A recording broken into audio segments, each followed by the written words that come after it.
இத்தனை நாளா யாருக்கிட்டே மாட்டாம தொடர்ச்சியா தப்பிச்சுக்கிட்டே இருந்த தங்கமேல் வந்துட்டு இன்னைக்கு கடைசியா பாண்டியனோட மக குழலிக்கிட்டே மாட்டிக்கிட்டது உங்களுக்கும் பிடிச்சிருந்துச்சுன்னா மறக்காம இந்த வீடியோக்கு ஒரு லைக் பண்ணி உங்க ஆதரவை தருவீங்க. பாண்டியன் ஸ்டோர்ஸ் அப்கமிங் ப்ரோமோல என்ன நடக்க போகுதுங்கிற ப்ரெடிக்ஷனை இந்த வீடியோல பார்க்கலாம். குழலி வீட்டுக்கு வரது யாருக்கு பயமா இருக்குதோ இல்லையோ தங்கமேலுக்கு தான் வந்துட்டு ஆரம்பத்துல இருந்தே ரொம்ப பயமா இருக்கு. ஏன்னா பாண்டியன் வீட்டுல எல்லாருமே அமைதியா இருந்தாலும் ரொம்பவே தைரியமா ஏதாவது தப்பா பட்டுச்சு சந்தேகமா இருந்துச்சுன்னா ரொம்பவே தைரியமா ஓப்பனா கேள்வி கேட்கறது குழலி மட்டும்தான். அதனாலேயே என்னமோ தங்கமேலுக்கும் தங்கமேலோட குடும்பத்துக்கும் வந்து குழலியை பார்த்தாலே ஒரு பயமா தான் இருந்துச்சு. இப்ப வீட்டுல வந்து தாலி பிரிச்சு போக்குற ஃபங்க்ஷன் இருக்கிறதால குழலியுமே ஃபங்க்ஷனுக்காக வீட்டுக்கு வர சொல்லிடுறாங்க. இதனால 2 நாளைக்கு முன்னாடியே வந்து குழலியுமே வீட்டுக்கு வந்துடுறாங்க. குழலி வீட்டுக்கு வந்ததுமே வழக்கம் போல தங்கமேல் வந்துட்டு கோமதி கிட்ட நல்ல பேர் எடுக்கிற மாதிரி குழலிக்கு வேணுங்கிறதெல்லாம் செஞ்சு கொடுத்து நல்ல பேர் எடுத்துக்கிட்டு இருக்காங்க. நீங்க ஏன் தேவையில்லாம அவங்களுக்கு போய் வேலை பார்த்துக்கிட்டு இருக்கீங்க? அவங்க கூப்பிட்டுக்கிட்டே இருக்கட்டும். ஏன் அவங்களுக்கு தேவையானதை அவங்களாலே செஞ்சுக்க முடியாத நீங்க ஏன் இவ்வளவு தூரம் இறங்கி போறீங்க அப்படின்னு சொல்லிட்டு ராஜி மீனாவும் எவ்வளவோ தூரம் தங்கமேலுக்கு சொல்லி பாக்குறாங்க. தங்கமேலும் ஒன்னும் குழலி மேல இருக்க பாசத்திலேயோ மரியாதையிலயோ போய் எல்லா வேலையுமே செய்யறது கிடையாது. தங்கமேலுக்கு இருக்கக்கூடிய பயமே வந்துட்டு நம்ம ஏதாவது ஹெல்ப் பண்ணாம விட்டுட்டோம்னா நம்மளை பத்தி ஏதாவது கேள்வி கேட்க ஆரம்பிச்சிருவாங்க. அது நமக்கு தான் பிரச்சனை ஆகும். அதனால குழலியை யோசிக்கவே விடக்கூடாது. நம்ம தொடர்ச்சி அவங்களுக்கு ஹெல்ப் பண்ணிட்டே இருந்தோம்னாலே நம்ம பண்ற நல்லது மட்டும் தான் அவங்களுக்கு ஞாபகம் இருக்கும். அதை தாண்டி அவங்க வேற எதுவுமே யோசிக்க மாட்டாங்க அப்படிங்கிற ஒரே பயத்தினாலதான் வந்துட்டு தங்கமேல அவங்களால முடிஞ்ச அளவுக்கு குழலிக்கு ஹெல்ப் பண்ணிக்கிட்டே இருக்காங்க.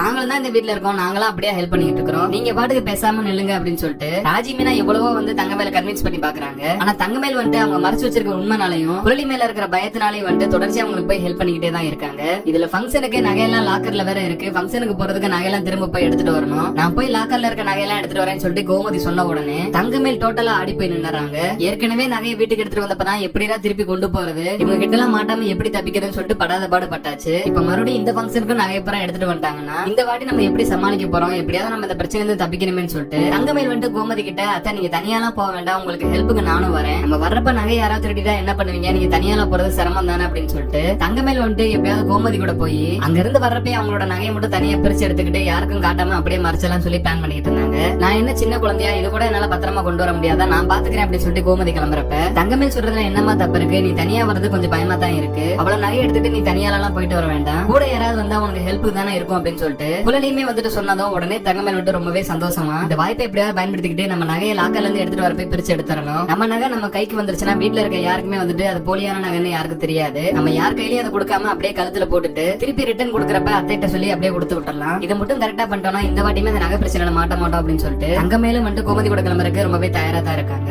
அப்பதான் யாருமே எதிர்பார்க்காத டைம்ல குழலி வந்துட்டு தங்கமேல் கிட்ட நான் அம்மா கூட துணைக்கு ஆள் போனா நல்லா இருக்கும் தான் சொன்னேன், ஆனா நீ போகணும்னு சொல்லலையே, அம்மா கூட நானே போய் நகை எடுத்துட்டு வந்துறேன், நீ ஒண்ணும் வர தேவையில்ல அப்படின்னு சொல்லிட்டு குழலி வந்து கோமதி கூட நகை எடுக்கிறதுக்கு கிளம்பிடுறாங்க. எப்படியோ ஒரு வழியா குழலி கொஞ்ச நேரம் வீட்டுல இல்லாம இருக்காங்களே, இப்பதான் வீடு மாதிரி இருக்குன்னு சொல்லிட்டு ராஜி மீனா வந்து ரொம்பவே நிம்மதியா இருக்காங்க. என்னதான் ராஜி மீனா நிம்மதியா இருந்தாலும் இங்கிட்டு தங்கமேல பார்த்தோம்னா குழலி வேற போனாங்கன்னா சும்மா இருக்க மாட்டாங்க, கண்டிப்பா நகையெல்லாம் எடுத்து செக் பண்ணி பாத்துக்கிட்டு இருப்பாங்க. ஏற்கனவே நகையை ரிட்டர்ன் வைக்கிறப்ப நகையெல்லாம் வந்துட்டு கலர் மாற ஆரம்பிச்சிருச்சு. இப்ப மறுபடியும் எடுக்கிறப்ப என்ன கண்டிஷன்ல இருக்குன்னு வேற தெரியல. குழலி வேற இந்த வாட்டி நகை எடுக்க போயிருக்கிறதால கண்டிப்பா இந்த வாட்டி நம்ம மாட்டிக்கு தான் போறோம்னு சொல்லிட்டு தங்கமேல் வந்துட்டு ரொம்பவே பதட்டத்தோட தான் இருக்காங்க. தங்கமேல் நினைச்ச மாதிரியே குழலியுமே வந்துட்டு வீட்டுக்கு வந்ததும் நகையெல்லாம் எடுத்து செக் பண்ண ஆரம்பிச்சாங்க. குழலி ஒவ்வொரு நகையை எடுத்து எல்லாருக்கும் பிரிச்சு கொடுத்துட்டு இருக்கிறப்ப அவ்வளவுதான் முடிச்சு, இதுக்கப்புறம் நம்மளால தப்பிக்க முடியாது, கண்டிப்பா நம்ம மாட்ட தான் போறோங்கிறது தங்கமேலுக்கு நல்லாவே தெரிஞ்சிருது. எல்லாரோட நகையும் குழலி பிரிச்சு கொடுத்துட்டு இருக்கிறப்ப தங்கமேல் வந்துட்டு ரொம்பவே அவசரப்பட்டு இதுதான் என்னோட நகையை கொடுங்க அப்படின்னு சொல்லிட்டு தங்கமேல் வந்து வேகமா போய் குழலி கிட்ட இருந்து வாங்க போறாங்க. இருமா உனக்கு அப்படி என்ன அவசரம், நான் தான் எடுத்து தருவேல அப்படின்னு சொல்லி குழலி வந்துட்டு தங்கமேலோட ஆக்டிவிட்டிஸ்ல ரொம்பவே சந்தேகம் வந்து அந்த நகையெல்லாம் எடுத்து பாக்குறப்ப நகை எல்லாமே ரொம்பவே கலர் சேஞ்ச் ஆயிருக்கிறத குழலி நோட் பண்ணிடுறாங்க.